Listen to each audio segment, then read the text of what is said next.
असं भरत असताना त्या ठिकाणी तळा वाचवायचं सोडायच्या ऐवजी आपल्या मागण्या कशा रेटायच्या हा प्रयत्न करणं ही संवेदनशीलता आहे.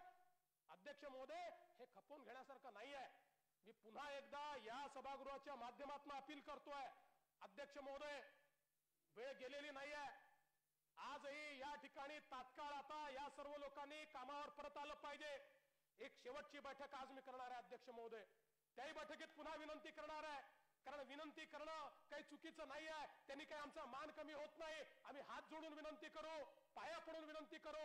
पण अध्यक्ष महोदय, जर या ठिकाणी आमच्या रुग्णांना अशा प्रकारे मरण्यावर सोडण्यात येत असेल तर अध्यक्ष महोदय, यांना देखील आम्ही माफ करणार नाही.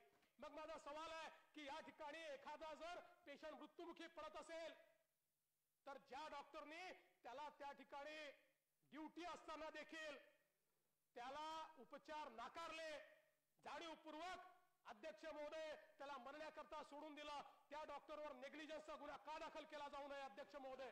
का त्याला त्याकरता खऱ्या अर्थानं डॉक्टर म्हणून जी शपथ घेतली ती शपथ जर लक्षामध्ये असेल तर अध्यक्ष महोदय आज यातनं तोडगा निघेल.